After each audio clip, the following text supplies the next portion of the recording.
101. This is one you definitely want to prepare for ahead of time, because the first time I made my stencil, this one right here, it took me about 2 hours. But once I figured it out, you know, you get the hang of it, and then it's a lot easier. I think if you try it once,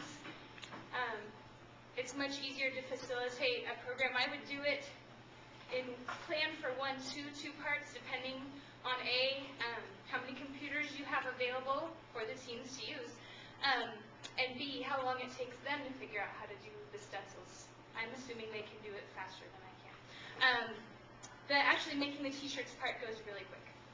So I used, did I write what I used? Corel Draw, I think, and you can get a demo version of that, being a nonprofit institute, to try. I think it's a 30-day trial. Don't tell anyone, but sometimes those trials just last forever, which is really nice. So I just took a headshot of myself and I cropped it, and then I turned it into a black and white image. And then I used like a blur tool or something like that, or you could use the black and the white color tool, and you want to make solid black parts and solid white parts. And I think it was Anne-Marie that was talking about this with the bleach t-shirts, but you want to consider what the reverse image is going to look like. So I'm wearing the one that came out good, and this was after a couple of trial and errors. This was the first one I did, where I got it all backwards. Yeah, I mean, it looks fine, but it's supposed to look like this.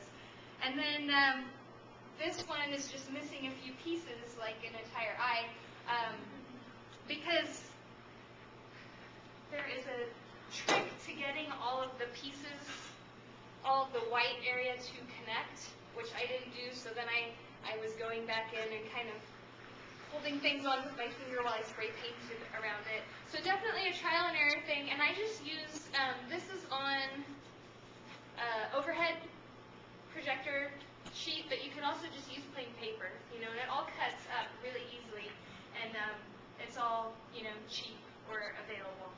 And that's a really fun project, and you can have the teens bring in their own white shirts, or actually it can be any color shirt depending on the paint that you have, and you might be able to get paint donated. I made this with spray paint. You can use any paint that's going to stay on a t-shirt. Tie-dye paint wouldn't work well because it would go right underneath your little stencil, but it's really fun. Let's see, do-it-yourself Valentine's. I've got a couple examples up here, and it's just a fun way. I went online, and there's just all kinds. I type in DIY Valentines or handmade Valentines to give the teens or the tweens or whoever shows up to your program some ideas, and then just let them go crazy. And I'm always really impressed. They always come up with things I couldn't possibly think of, and they're endlessly creative. So it's a good way of getting rid of stuff that has just been, you know, odds and ends that have been sitting around for a long time, recycled goods, things like that. And it doesn't have to be Valentine's. It could be holiday cards, birthday cards, Mother's Day cards, you know, whatever. But it's just a fun little program. Handmade music. If you type in handmade music or vegetable instruments or anything like that, you can come up with some really neat projects. So I don't want to call it a problem, but the picture I have there is some really intricate carrot flutes, and a lot of them do require drills in order to get a hollow piece all of the way through. So it's really cool, but a little bit beyond my comfort level since I'm not really a power tool user. But this one is fun and really easy to do, and I do have a link on the PowerPoint. I think, okay, I don't have a link. There's, if you type,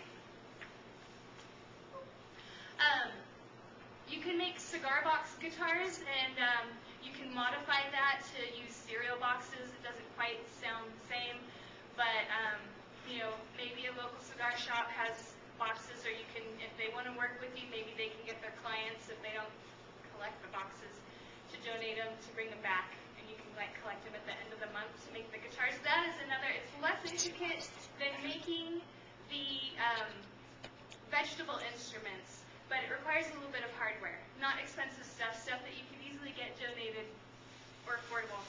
This one's super easy. I got one of the recorders at Utah, Idaho, the other one at a local music shop. Surprisingly, the local music shop was half the price. I was not expecting that. And if you bought the recorders in bulk, you could get a really good deal. You could have them make them, play them, keep the recorders for your story times or whatever, or just give them away. And so I have 2 pens here that I taped together, a trash bag, a couple recorders. And if you give me just a second, you guys can hear me make some wonderful, horrible music.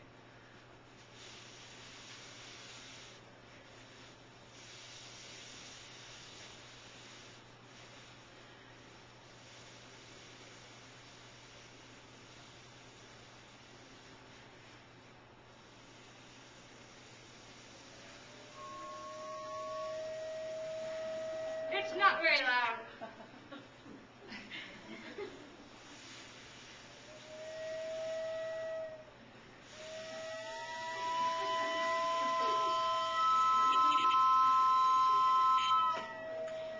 And if I feel like it, I can actually play Mary Had a Little Lamb.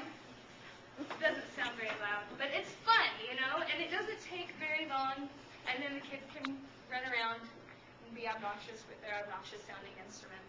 So that's a fun one.